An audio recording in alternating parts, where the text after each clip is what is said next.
Hey, howdy, y'all. MrTaupeTO here with another review of Apple TV's Foundation, Season 1, Episode 6, entitled Death and the Maiden. Now, if I may borrow a line from somebody, this will be a day long remembered. It has seen Foundation Season 1, Episode 6, and it will also see Dune Part 1, I guess we're calling it.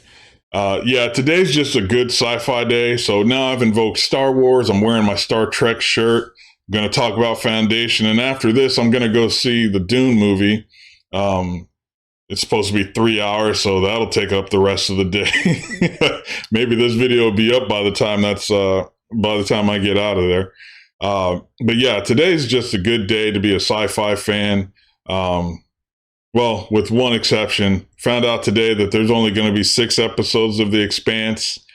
I'll adjust and I'll have to deal with that. But hey, again, invoking as much sci-fi as I can. Of course, if you haven't heard, they're coming back with another round of Babylon 5, so that ought to be good. I believe J. Michael Straczynski is also going to be involved in this, so glad to see he gets another bite at the apple to see what's going to go on with his ideas there. So yeah, it's just a good time to be a sci-fi fan. So with no further ado, let's go ahead and get on to the Foundation episode. In this episode, we get to see somewhat of a pause in what's going on in Terminus. The Anacreons are their leadership is apparently doing its own thing. They found some planet-killing ship that they want to get to and rebuild, and more than likely get towards the Empire at Trantor and just wreck shop or crush any planet along their way. So there's a Death Star in the waiting. That's going to be fun. And I mean, we get to see the Sal and her father and I guess Hugo trying to fight back against this entire Anacreon situation. Losses start mounting up, and people are being held hostages. And if it weren't for the brave actions of a couple little kids, it could have gone far worse than it did. I actually like that, because all of that it wasn't balls to the wall kind of action, but it was at least more action than we've seen recently in some of these episodes. Sal apparently has no compunction about pulling the trigger on these dudes. Now that war has been declared, she's all about it, and she is sniping the mess out of these guys. Her and Hugo were just up there taking all the shots. Love to see that. And I guess the Anacreons are going to be stormtroopers or whatever. Their aim is not that great, and there's just a lot of them at the moment, so they are forced to be dealt with, but they can be dealt with rather easily, it seems. So that was good to see a lot of that. Again, that storyline on Terminus is really going to start kicking in. It should be, for right now in Season 1, the main storyline of, hey, here's the whole Foundation getting set up. Here's us getting back on mission. We're facing our Seldon crises. These are going to keep coming. We got to be better prepared the next time when it starts happening than we are this time. So that was cool to see. And then, of course, we also get some action back on Trantor with Brother Dusk and Brother Dawn. I want to give them the Empire scene of the week, but there wasn't really much there, except that they went to a brothel. So I'm going to avoid demonetization and not bring you the little scenes from there.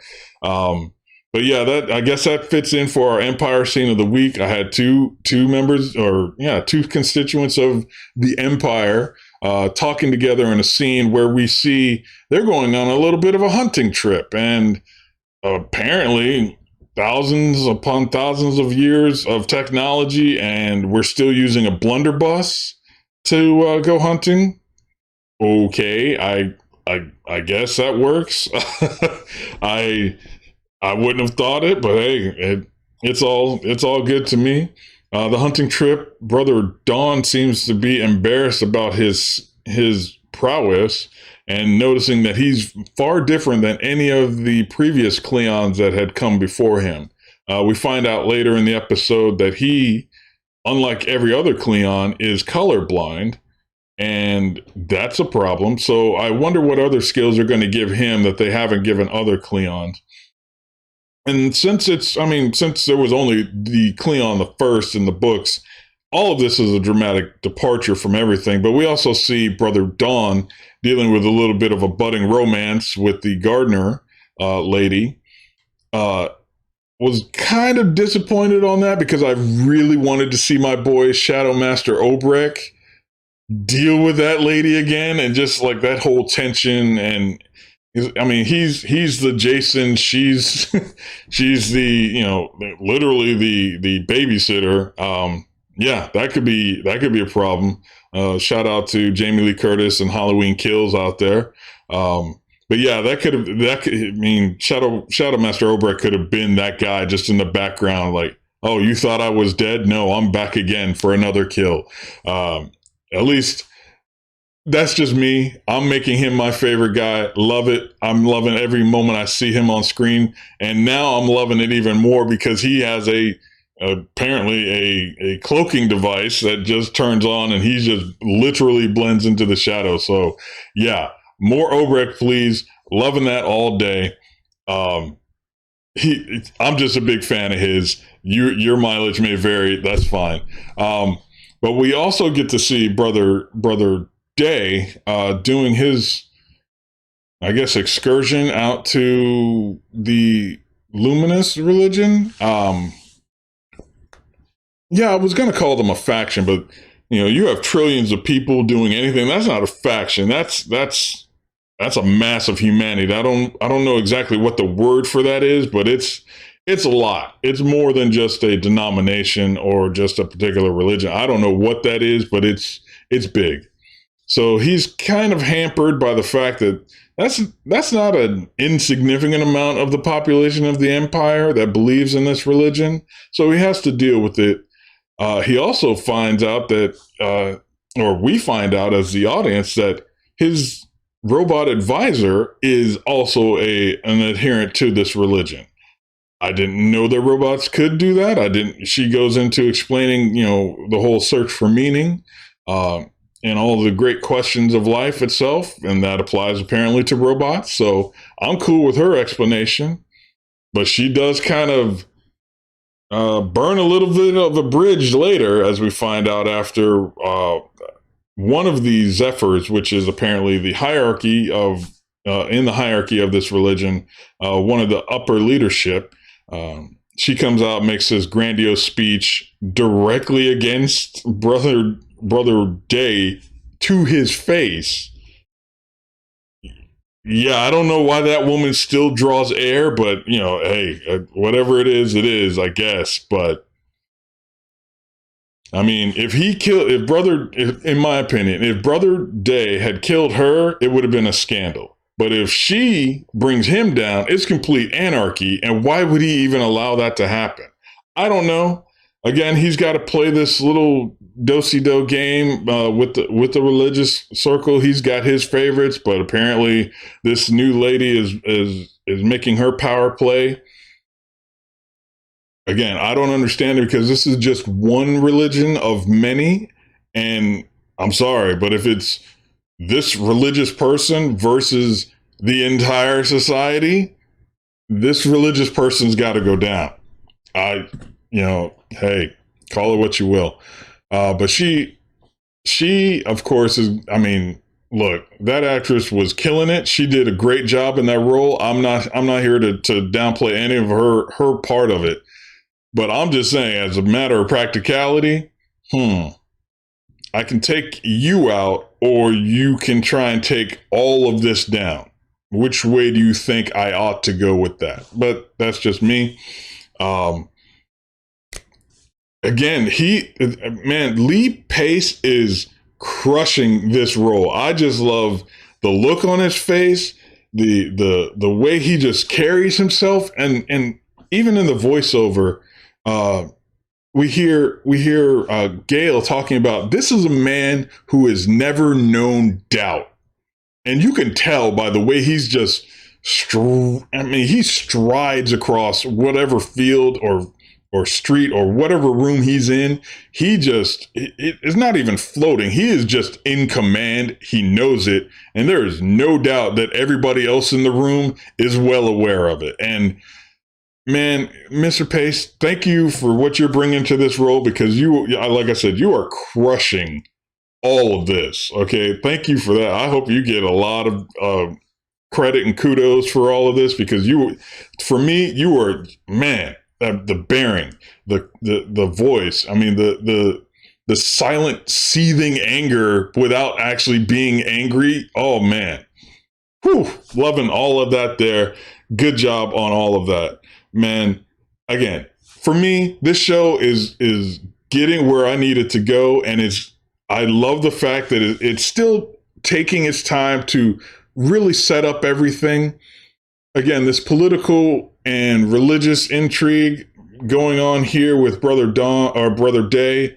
You've got budding romances with Brother Brother Dawn. Brother Dusk is over there.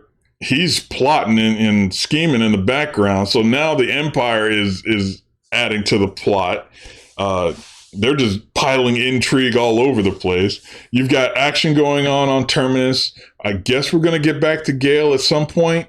I mean, we saw a bit of Harry and Raish as well in I guess a flashback, Seldon Crisis Vision, whatever we're going to call that. Yeah, I just love all these little threads, because there's something interesting going on with all of them. Again, and I don't know if the showrunners were listening to me in last episode's review, but they got away from Gale just being by herself and got back to a lot of characters interacting with other characters. So you learn a bit more about everybody involved. You learn a bit more about Brother Dawn and his insecurities. You learn a lot about how Brother Dusk still operates. Like, look, I got stuff to fix before I get out of here and become Brother Darkness. So I'm going to make sure that this kid is on point before we get there and going. But, like everybody, like thousands upon thousands of generations before him, he got taken to a brothel, and, well, things happened or didn't happen. Loving all of that. But this series is so much fun. I'm going to go ahead and get out of here right now, because, like I said, I got to go catch Dune at the next showing. I got to be headed out here in a little bit. But it's been, like I said, it's a glorious day for science fiction. I really, really enjoyed this episode as well. I like to see everything that's going on here. The Anacreon, that whole situation is not solved, but it's moving on. So thankfully, they're not dragging that out. The whole situation with Brother Day and the religious faction, that's getting started. So that's a little bit of intrigue. Not sure exactly what's going to happen there. Not sure if it's a final power play or who's got the next move and that whole thing. I'll deal with the romance from Brother Dawn. I mean, at least, hey, maybe Shadowmaster Obrecht's out there as, looking for the meddlesome priest. And that situation might blow up in his face. But man, I'm so digging this show. Everything that's going on here is pretty cool. Not to mention, I mean, look, they're about to go back out into space, and who knows what's going to happen then. Yeah, you got, I mean, even the last thing Sal said, she flipped a coin, called it heads. Heads it came, or crowns in this case. It came up crowns, and she just gave that knowing look of like, yep, we're not done here. You and I, you may have a gun on me, but I'm going to find a way to mess with you. Best believe and trust that. So, yeah, I'm so digging this show. I hope you are enjoying it as well. If nothing else, I mean, just give it a shot. If you think, oh, it's going to be stagnant and stale, I really don't believe so. I think we're actually going to start rolling here, and it's going to be a fun season for me. All right, I'm going to cut it off right there. If you've enjoyed it, please, leave a like, share if you don't mind, and feel free to subscribe. You can catch me on Patreon or on Twitch at MrTaupeTO on both locations. I'll go ahead and leave it at that. But man, it's been a great day to be a sci-fi fan. Forward the foundation.